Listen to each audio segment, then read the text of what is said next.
क्या कोई पत्थर पानी में कागज की तरह तैर सकता है?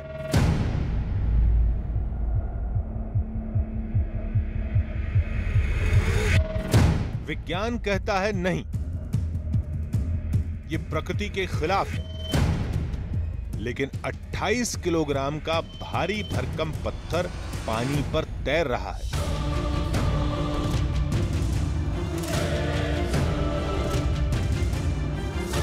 वो भी सबकी आंखों के सामने।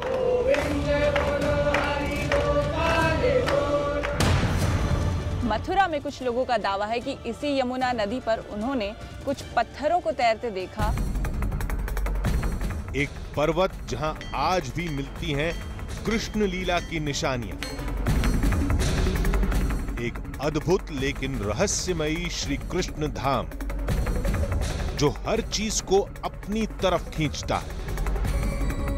विज्ञान जहां से पूर्ण होता है वहां से अध्यात्म शुरू होता है। इस बार आधी हकीकत आधा फसाना में देखिए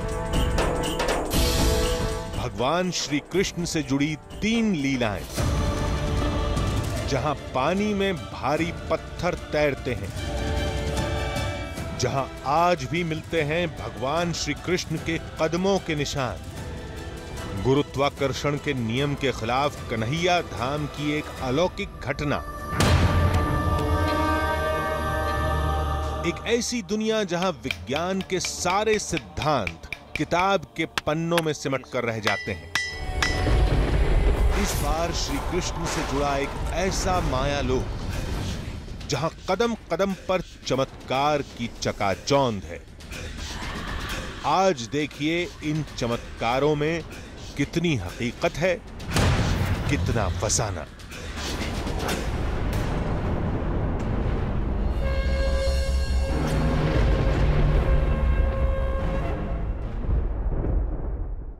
आधी हकीकत आधा फसाना। श्री कृष्ण के मायालोक के सफर की शुरुआत होती है मथुरा से, जो कान्हा के जन्म से लेकर कंस की मृत्यु तक हर चमत्कार का साक्षी रहा है।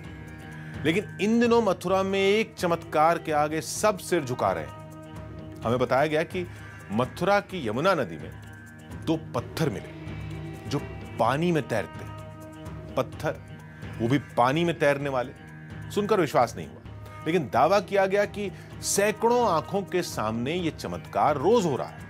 कहानी दिलचस्प थी, इसलिए भगवान के चमत्कार को अपनी आंखों से देखने हम भी निकल पड़े।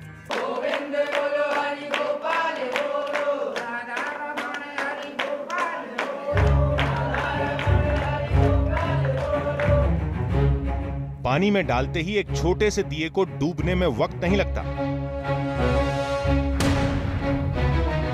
फिर एक बड़ा पत्थर पानी में कैसे तैर सकता है? वो भी कोई छोटा मोटा नहीं, बल्कि एक भारी भरकम बड़ा पत्थर। लोग इसे चमत्कार का नाम दे रहे हैं। देखिए, ब्रज लीलाओं से भरा हुआ है और यहाँ पे जो भी ब्रज है उसमें एक एक ठाकुर जी का साक्षात्कार है। एक एक गांव का नाम ठाकुर जी की एक एक लीला से जुड़ा हुआ है। किसी को इसमें राम दिखते हैं तो किसी को कृष्ण, तो कोई इसे शिव की महिमा से जोड़ता है। हिंदू धर्म में मूर्तियों की पूजा की जाती है। कहा जाता है कि मानो तो भगवान और ना मानो तो पत्थर। नमस्कार, मैं शीतल नांदन। यमुना नदी पर आप हमें एक नाव में तैरते हुए इसीलिए देख रहे हैं क्योंकि यहाँ मथुरा में कुछ लोगों का दावा है कि इसी यमुना नदी पर उन्होंने कुछ पत्थरों को तैरते देखा और उन्हीं पत्थरों को उठाकर वो लोग यहाँ पर पूजा करते हुए नजर आ रहे हैं। तो जाहिर तौर पर ब्रजभूमि है, कान्हा की नगरी है और कान्हा की पटरानी यमुना नदी है। तीनों आपस में जुड़ी हैं, तो आस्था भी लोगों की जुड़ी है और आस्था के साथ साथ कुछ सवाल भी जुड़े हैं।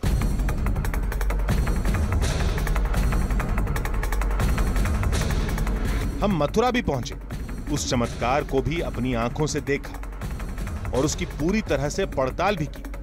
इस पड़ताल में हमें क्या मिला, ये जानने के लिए इस कहानी को शुरुआत से देखते हैं।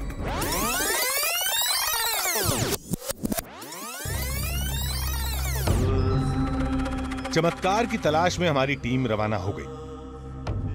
और हमारी मंजिल थी दिल्ली से 185 किलोमीटर दूर मथुरा।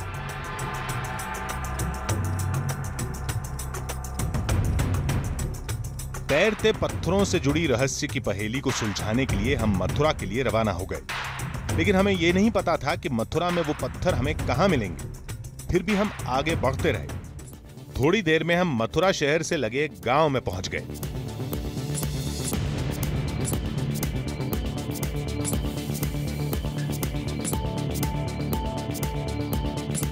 भाई साहब, ये जहाँ पत्थर मिला है वो घर किस तरफ पड़ेगा? धर्मशाला आगे इधर ही। हमें बताया गया कि इसी गांव में एक सैनी धर्मशाला है। आंटी, ये वो कहाँ पर है धर्मशाला जहाँ पे मिलेगी सैनी धर्मशाला, जहाँ वो पत्थर है? इधर से। Thank you. वहीं तैरते पत्थरों का पता चलेगा। आगे रास्ता तंग होता जा रहा था, लिहाजा हमें गाड़ी छोड़कर ई रिक्शा पर सफर करना पड़ा। फिर हमें सैनी धर्मशाला का बोर्ड दिखा। लोगों से पूछते हुए, पतली गलियों से निकलते हुए फाइनली हमें लग रहा है कि हम अपनी मंजिल पे पहुंच गए, क्योंकि सैनी धर्मशाला के बारे में हमें बताया गया था। हम ठीक उसी के सामने, और आवाज़ें भी आप सुन सकते हैं कि यहाँ पर जो है दौर शायद पूजा का जो सुनने में आ रहा है वो यहाँ पर शुरू है, जारी है। उस पत्थर के पास हम बिल्कुल पहुँच ही गए हैं, और शायद अंदर जाते ही हम भी वो पत्थर देख पाएंगे जिसके बारे में लोग क्लेम कर रहे हैं कि वो पत्थर पानी पे तैरता है। तो चलिए जल्दी से अंदर चलते और देखते हैं। आइए।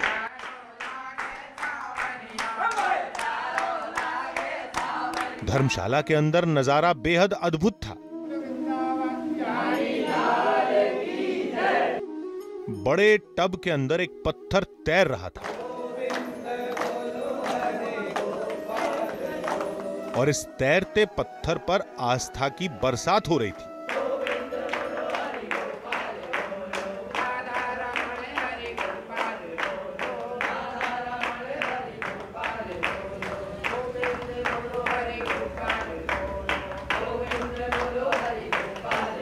टब के अंदर तैरते पत्थर को देखकर विश्वास नहीं हो रहा था, लेकिन जो आंखों के सामने था उसे हम नकारें भी तो कैसे।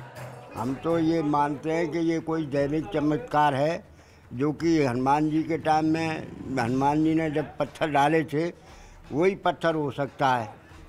इसको दैविक चमत्कार मानते हुए इस पत्थर को अपने पास रखा हुआ है हमने। मान लें जैसे श्री भगवान कृष्ण ने जन्म लिया था यहाँ मथुरा में, इसी प्रकार के ये पत्थर भी ये जन्म लिया है इन्होंने। हमारे सामने पत्थर पानी में तैर रहे थे और पूजा पाठ का दौर जारी था, लेकिन हम अब भी इसे चमत्कार मानने के लिए तैयार नहीं थे। लिहाजा हमने तय किया कि टब के अंदर तैरने वाले इस पत्थर को यमुना नदी में डालकर देखा जाएगा। यमुना नदी में डालने से पहले हम पत्थर के वजन को लेकर अपने शक को दूर करना चाहते थे। ये 20 किलो का बाट है जो पहला हम लोगों ने रखा है, उसके बाद अब हम रखेंगे 5 किलो का। ये 5 किलो का एक और बाट हमने रख दिया, यानी 25 किलो वजन हो गया। 2 किलो 27 किलो। तो उठना पत्थर जो है वो शुरू हो चुका है धीरे धीरे। ये आधा किलो, आधा किलो, ये 1 किलो, 1 किलो, यानी 28.5 किलो जो है वो हमने वजन रख दिया। और 200 ग्राम यानी 28 किलो 700 ग्राम का वजन रखने के बाद पत्थर जो है वो ऊपर उठ गया है, बैलेंस हो गया है। तो इसका मतलब इस पत्थर का वजन 28 किलो 700 ग्राम है।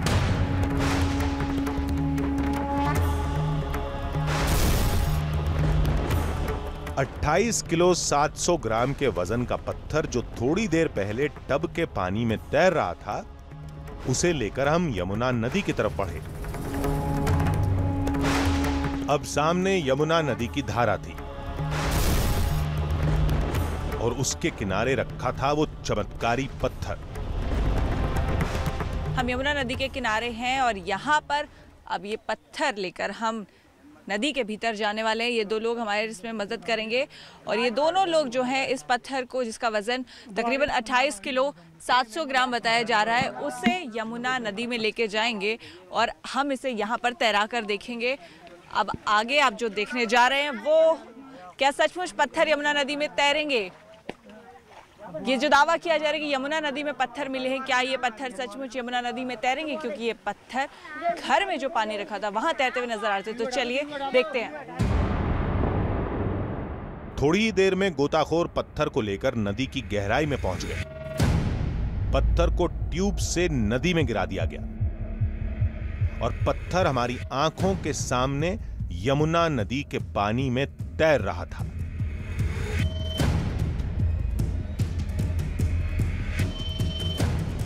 घर में टब के पानी को लेकर हमारा शक दूर हो चुका था।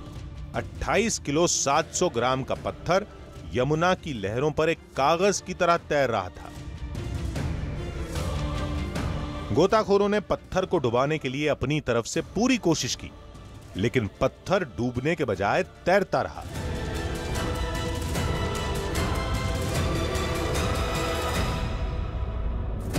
जहां तक आप देख पा रहे हैं वहां तक यमुना नदी का पानी नजर आ रहा है और पत्थर उसी यमुना नदी में ये इस तरफ तैरता हुआ नजर आ रहा है।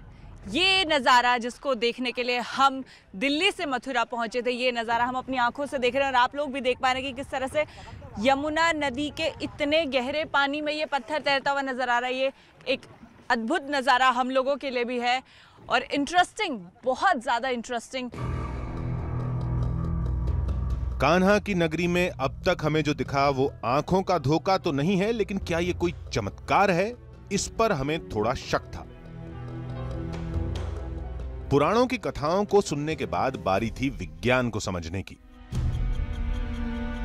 इसीलिए हम वापस दिल्ली आए, कुछ जानकारों से मिले और इस रहस्य का जवाब मांगा। ज़्यादातर जो प्राकृतिक पत्थर होते हैं उनका घनत्व ज़्यादा होता है, मगर कुछ एक जो कि वॉल्केनिक रॉक के होते हैं। एक एग्जांपल है प्यूमिस स्टोन का। उसमें उस तरह के वॉल्केनो से बनता है जिसमें बहुत सारा वोलेटाइल मटेरियल होता है। तो जब वोलेटाइल मटेरियल एस्केप करता है तो उसके छोटे छोटे छेद रह जाते हैं और उनमें हवा भरी रहती है, तो उसका डेंसिटी बहुत कम होती है और वो पानी में तैरता है। उसको प्यूमिस कहते हैं, प्यूमिस स्टोन। यानी जानकार इसे चमत्कार तो नहीं मानते, लेकिन इस अजूबे का पुख्ता जवाब उनके पास भी नहीं है। इसकी जो संरचना वीडियो में नज़र आ रही है उसमें भी जो इसका कलर और बनावट दिखती है वो ज़्यादा कृत्रिम लगती है बजाय इसके कि वो प्राकृतिक हो। तो मेरा विचार है कि शायद ये पत्थर कृत्रिम है और किसी कंस्ट्रक्शन मटेरियल के कंटेक्स्ट में बनाया हुआ है। मतलब यह कि पानी में तैरते इस 28 किलो के पत्थर के पीछे कोई वैज्ञानिक वजह हो सकती है, लेकिन वो वजह क्या है इसका सही अनुमान जांच पड़ताल के बिना मुश्किल है। लेकिन मथुरा के लोगों के लिए यह पत्थर सिर्फ आस्था का मामला है। वो कहते हैं कि इस चमत्कार का जवाब विज्ञान नहीं बल्कि श्री कृष्ण की लीलाओं से जुड़ा है।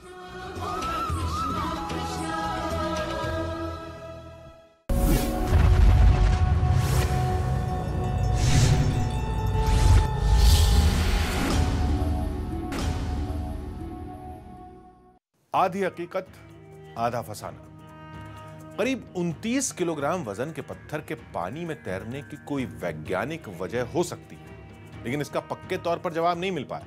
ये पूरा मामला आस्था से जुड़ा, मानो तो भगवान, न मानो तो पत्थर। श्री कृष्ण का ऐसा ही एक और रहस्य लोक देवभूमि हिमाचल प्रदेश में है। चमत्कार की यह कहानी ऐसे लोक से जुड़ी है जो पानी के नीचे है। एक ऐसी झील है जिसमें दुनिया का सबसे बड़ा खजाना है। कहते हैं इस खजाने के रक्षक कोई और नहीं, खुद कृष्ण भगवान है। बताया गया कि झील की तलहटी से वो खजाना साफ दिखाई देता है, लेकिन उसे निकालने की हिम्मत आज तक कोई नहीं जुटा पाया।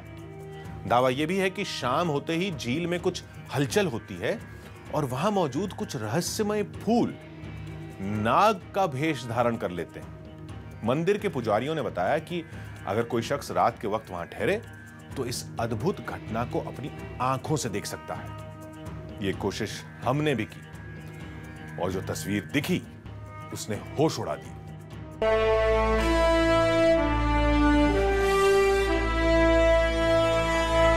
ये कहानी है श्री कृष्ण की।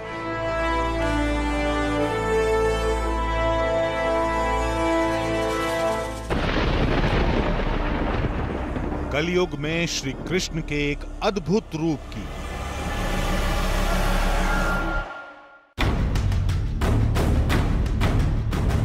पौराणिक काल के एक ऐसे योद्धा की जो बस एक चुटकी में महाभारत का युद्ध खत्म कर सकता था। कहानी उस रहस्यमय झील की जहां पानी की गहराई में दुनिया का सबसे बड़ा खजाना दिखाई देता है। नमस्कार, मेरा नाम सुहेल है और मेरे आसपास की वादियों से आपने अंदाजा लगा लिया होगा कि हम मौजूद हैं हिमाचल प्रदेश में। आज हम आपको एक ऐसी जगह ले जाने वाले हैं जिसका सीधा रिश्ता है महाभारत से और जहां मौजूद है दुनिया का सबसे बड़ा खजाना, जिसकी रक्षा करते हैं इच्छाधारी नाग। हिमाचल की इस देवभूमि में हमारी मंजिल थी एक छोटा सा कस्बा रोहांडा।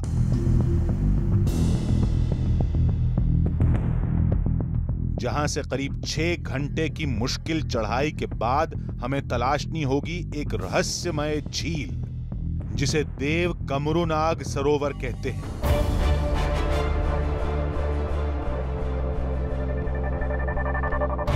यह सफर कई सवालों के साथ शुरू हुआ। पहला कि आखिर ये देव कमरूनाग थे कौन? दूसरा कि इस कहानी से श्री कृष्ण का क्या नाता है? तीसरा कि इस रहस्यमय झील से खजाना हासिल करना नामुमकिन क्यों है? और चौथा कि उस झील के आसपास हर रात जो अद्भुत घटना घटती है उसका सच क्या है? उस झील के मुश्किल सफर से पहले हमारे लिए कमरूनाग की कहानी को समझना जरूरी था। बातों बातों में पता चला कि कमरूनाग महाभारत काल के महान योद्धा थे जिन्हें हम और आप बर्बरीक या रत्न यक्ष के नाम से जानते हैं।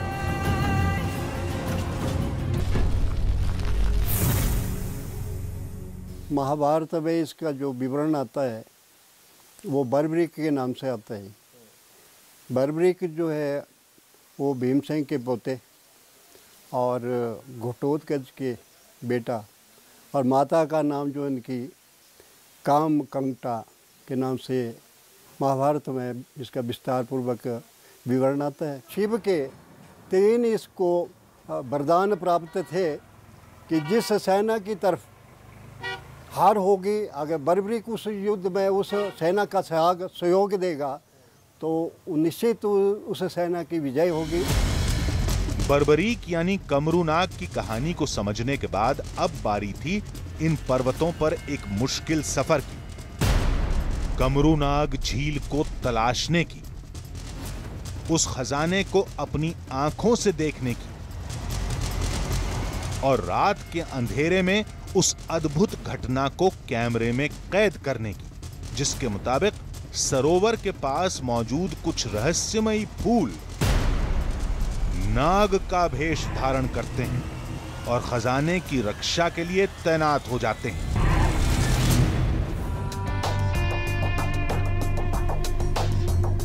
मंजिल बहुत दूर थी और बेहद मुश्किल भी। पहाड़ की पगडंडियों पर अकेले जाना खतरनाक हो सकता था, इसलिए कुछ स्थानीय नौजवानों की मदद से हमने एक लंबे सफर की शुरुआत की। गांव के कच्चे रास्तों से होकर हम आगे बढ़ते रहे। पता चला कि कमरूनाग झील के सफर की ये आखिरी इंसानी बस्ती है। जैसे जैसे वक्त बीत रहा था, चढ़ाई सख्त होती जा रही थी।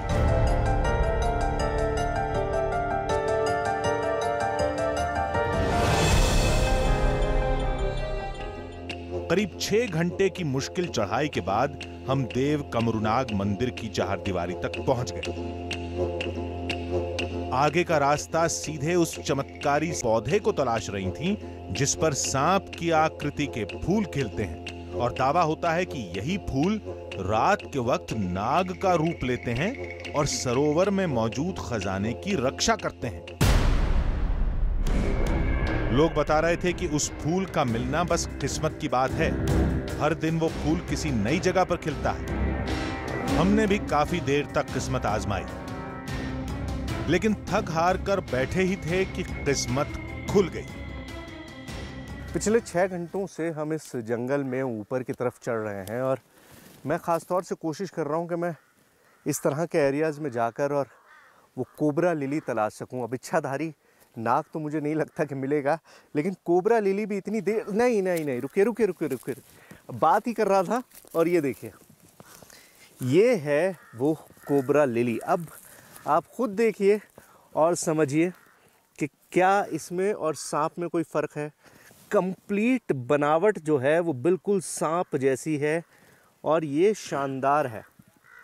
आप देखिए, इसीलिए इसको कोबरा लिली कहते हैं। और भी बहुत सारी चीज़ें जुड़ी हुई हैं, लेकिन यही कोबरा लिली रात में इच्छाधारी नागिन बनती है और कमरू नाग का जो झील है उसके अंदर जो ख़जाना है उसकी रक्षा करते हैं। ये हमको रात में पता चलेगा। हम रात में रुक कर देखेंगे कि ये फूल अपनी जगह पर रहते हैं या फिर ये कोबरा में तब्दील हो जाते हैं, सांप में तब्दील हो जाते हैं। खैर, इस फूल का रहस्य तो रात में पता चलेगा। फिलहाल उस चमत्कारी सरोवर को देखना ज्यादा जरूरी था, इसलिए हम देव कमरूनाग झील की ओर निकल पड़े।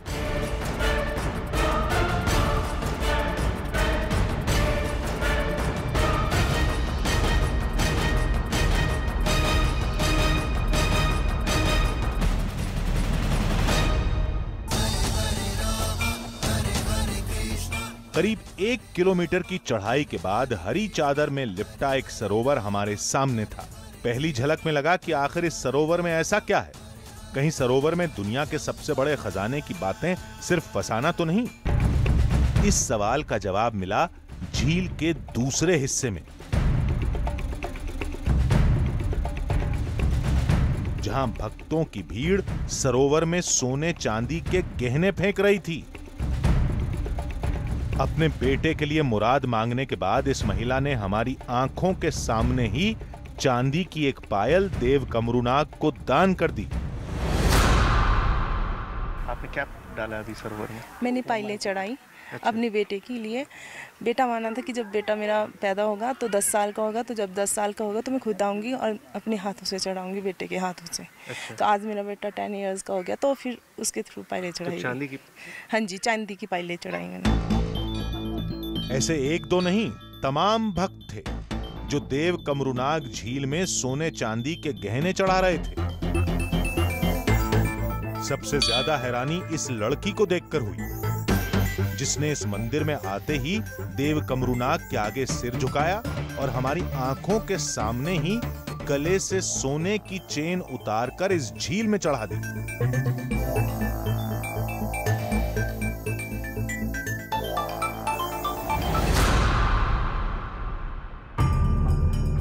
झील के पानी में हमने कैमरे को थोड़ा जूम किया तो अंदर की तस्वीरों ने होश उड़ा दिए। झील की तलहटी सुनहरे रंग से चमक रही थी। पानी की गहराई में सोने चांदी और हीरे के तमाम आभूषण बिखरे पड़े थे। इतने आभूषण कि उनकी गिनती कर पाना भी हमारे लिए नामुमकिन था। हम घंटों तक दर्शक बनकर खड़े रहे और हमारे सामने ही झील की गहराई में गहनों का ढेर लग गया।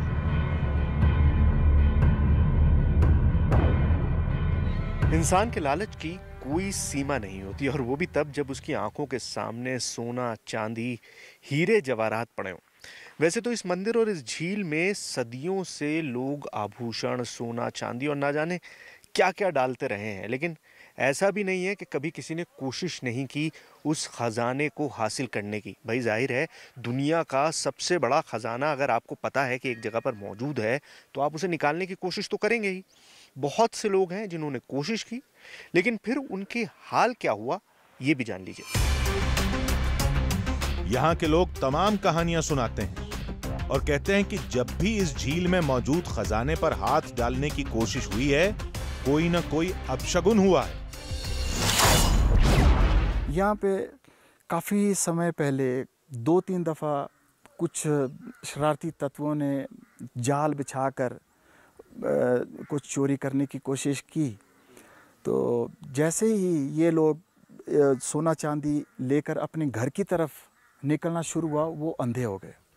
मंदिर की तरफ देखें तो उनको दिखना शुरू हो गया, और घर की तरफ जाएं तो उनकी आंखें उनको दिखना बंद हो गया।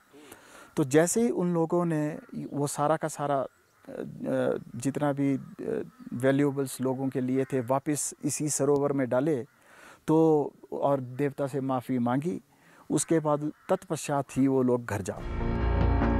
देव कमरूनाग झील की ये कहानियां हमारी बेताबी बढ़ाने लगी। फैसला किया कि अब हम झील के हर रहस्य से मुकाबला करेंगे।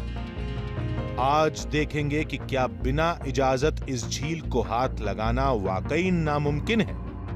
आज देखेंगे कि यह दावा कितना सच्चा है कि इस झील के ऊपर से कुछ भी गुजरा तो अनहोनी होती है। आज पड़ताल करेंगे कि क्या वाकई इस झील के किनारे पर दिखते ये अजीबोगरीब फूल रात के अंधेरे में नाग बनकर खजाने की रक्षा करते हैं।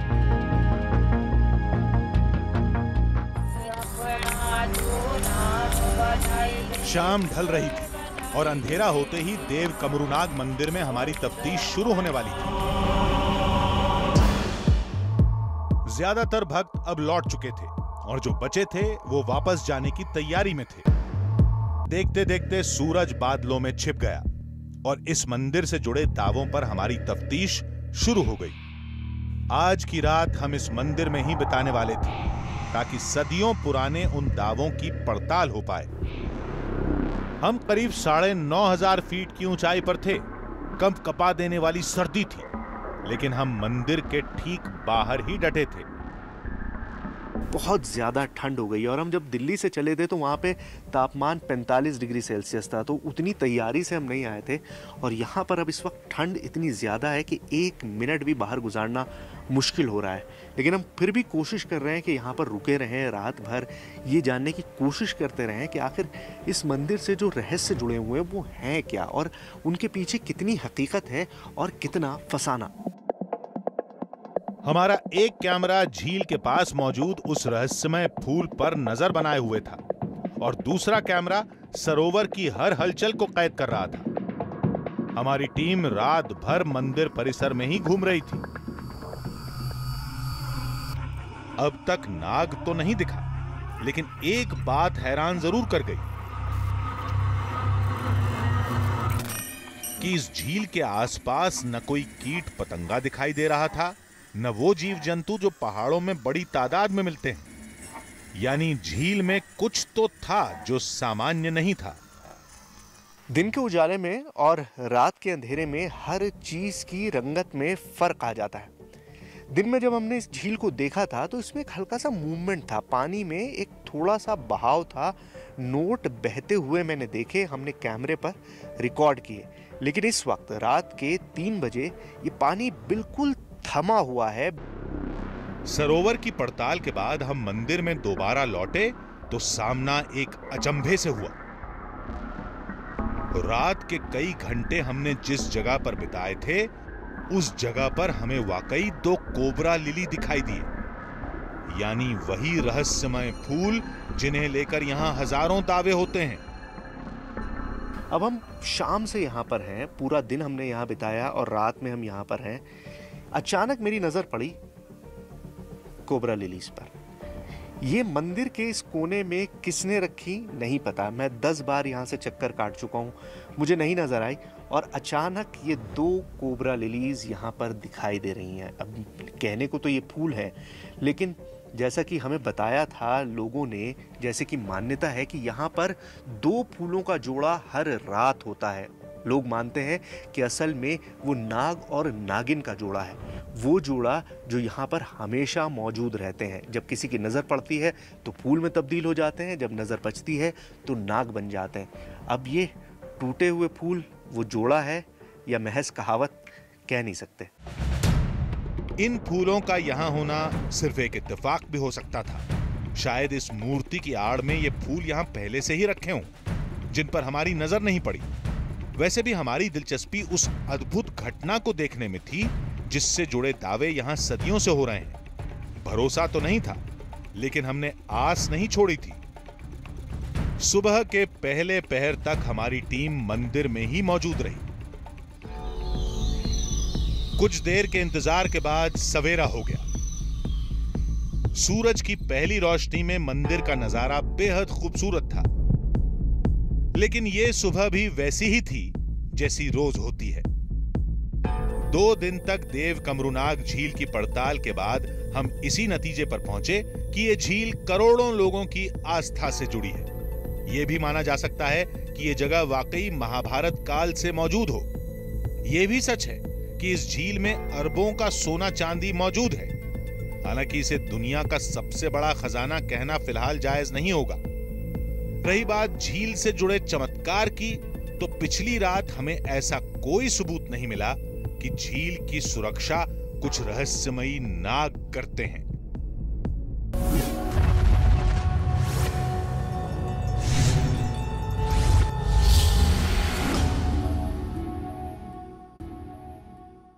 आधी हकीकत आधा फसाना।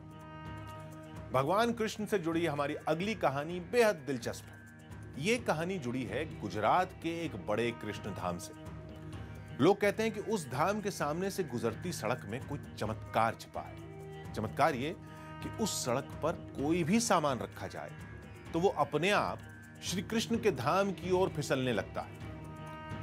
हमने सोचा कि जरूर उस सड़क पर कोई ढलान होगी, लेकिन वहां पहुंचे तो पता चला कि सड़क पर ढलान तो है, लेकिन मंदिर के उल्टी तरफ, यानी सड़क पर रखा हर सामान गुरुत्वाकर्षण के नियम के विपरीत उल्टी दिशा में फिसलता है, जैसे कोई शक्ति उसे अपनी ओर खींच रही हो। एक धाम जो श्री कृष्ण की बड़ी लीला का गवाह था। उस धाम को गांव से जोड़ता है एक रास्ता, लेकिन न जाने क्या है उस सड़क में कि वहां मौजूद हर चीज जैसे कृष्ण धाम की ओर खींची चली जाती है, वो भी उल्टी दिशा में, यानी चढ़ाई की ओर, यानी गुरुत्वाकर्षण के नियम के एकदम विपरीत। विज्ञान की नजर में इन दावों की कोई कीमत नहीं, लेकिन सदियों से उस गांव की आस्था जरा भी नहीं हिली। दावा हैरतअंगेज था, इसलिए विज्ञान और आस्था के इस झगड़े को सुलझाने हम भी निकल पड़े। मेरा नाम सुहेल है और आज हम मौजूद हैं गुजरात के राजकोट शहर में। आपने न्यूटन के लॉ ऑफ ग्रेविटी के बारे में पढ़ा होगा, सुना होगा, लेकिन आज हम आपको एक ऐसी जगह ले जाने वाले हैं जहां फिजिक्स का ये मूल सिद्धांत फेल हो जाता है। एक ऐसी जगह जहां भगवान कृष्ण ने एक राक्षस का वध किया था और उसके बाद से ही वहां पर एक ऐसा चमत्कार होता है जिसने पूरी दुनिया को अचंभे में डाल रखा है। हमारी मंजिल थी कृष्ण की नगरी द्वारिका से 350 किलोमीटर दूर एक छोटा सा कस्बा तुलसी श्याम। गिर के जंगलों के बीच बसी एक खूबसूरत बस्ती, और बस्ती के बीचों बीच बसा तुलसी श्याम का एक अद्भुत मंदिर, जिसका जिक्र स्कंद पुराण में भी मिलता है, जिसमें लिखा है कि इसी जगह पर कृष्ण ने तुल नाम के राक्षस से युद्ध किया था और कृष्ण की लीलाओं से हार कर उस राक्षस ने कृष्ण के चरणों में सिर झुका दिया था। लोग बता रहे थे कि यह जगह कृष्ण के चमत्कारों से भरी पड़ी है और हर चमत्कार को खुद भगवान कृष्ण ने रचा है। एक ढलान जो तुलसी श्याम मंदिर से सिर्फ 200 मीटर दूर है। लोगों की आस्था है कि वहां रखी गई हर चीज नीचे जाने के बजाय ऊपर की तरफ जाती है, जैसे मंदिर की कोई शक्ति उन्हें अपनी तरफ खींचती हो। तो ये है तुलसी श्याम की वो एंटी ग्रेविटी रोड, यानी वो रोड जहां पर ग्रेविटी काम नहीं करती। ये सुनने में बड़ा अजीब लगता है कि इस दुनिया में कोई ऐसी जगह भी हो सकती है जहां पर फिजिक्स का हर सिद्धांत फेल हो जाए, लेकिन मुझे भी इसको समझना है और ये जानना है कि आखिर ऐसा होता कैसे है। मैं सबसे पहला एक्सपेरिमेंट यही करता हूँ कि अपनी गाड़ी को बंद कर देता हूँ और उसके बाद आपको दिखाता हूँ कि ये कैसे काम करता है। ये मेरी गाड़ी इस वक्त बंद है और अब मैं ड्राइवर से कहूँगा कि वो ब्रेक से पैर हटाएं और देखें कि आखिर होता क्या है। और ये देखिए, ये गाड़ी अपने आप पीछे जा रही है। इसमें ना तो गियर कोई लगा हुआ है, ना इसके अंदर गाड़ी स्टार्ट है, लेकिन गाड़ी अपने आप पीछे जा रही है। और मैं आपको बताऊं, इधर ढलान नहीं है, ढलान इस तरफ है और गाड़ी अपने आप जाती जा रही है। तो आखिर यहाँ ऐसा होता क्यों है? तुलसी श्याम के इस रोड में आखिर ऐसा क्या छुपा हुआ है?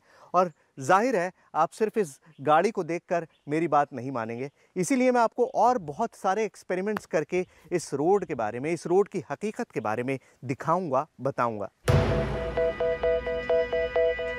इस पहेली को सुलझाने के लिए हमने थोड़ा दिमाग लगाया और अपने तरीके से कुछ नए प्रयोगों को आजमाने की कोशिश की।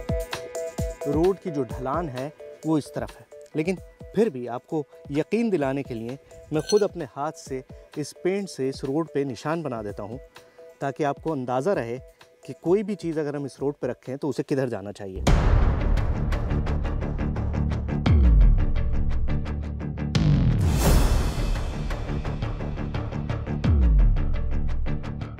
तुलसी श्याम की इस 200 फीट एरिया में आखिर ये चमत्कार होता कैसे है, ये समझने से पहले हम इस चमत्कार को बहुत अच्छे से समझने की कोशिश कर रहे हैं। आपने देखा कि किस तरह से हमारी गाड़ी वापस भाग रही थी, किस तरह से न्यूट्रल में छोड़ते ही गाड़ी अपने आप पीछे जानी शुरू हो गई। लेकिन हो सकता है उस गाड़ी में हमने कोई फरेब किया हो, हमने कुछ ट्रिक अपनाई हो, इसीलिए मैं ये बॉल लेकर आया हूँ। क्रिकेट खेलने का हमारा कोई इरादा नहीं है, लेकिन मैं देखना चाहता हूँ कि अगर इस बॉल को मैं इस रोड पे रखता हूँ तब क्या होगा। ये देखिए,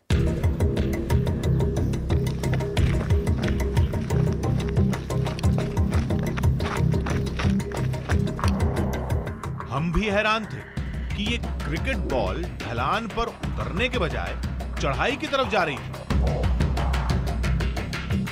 तो देखा आपने किस तरह से ये छोटी सी क्रिकेट बॉल एंटी ग्रेविटी काम कर रही थी, मतलब ढल। सबसे पहले सीने पर गोली झेलते हैं। आइए इनके घर चलते हैं।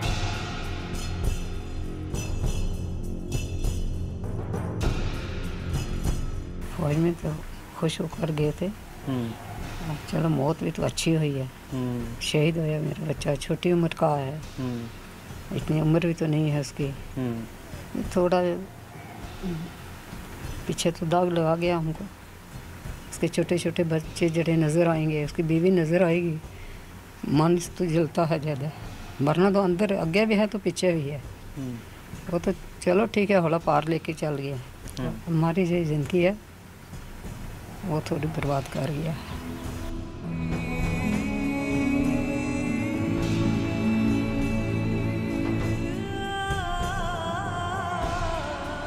श्रीनगर और उसके आसपास के अलावा आप जम्मू कश्मीर के जिस हिस्से में जाएंगे आपको देशभक्ति की बयार ही महसूस होगी।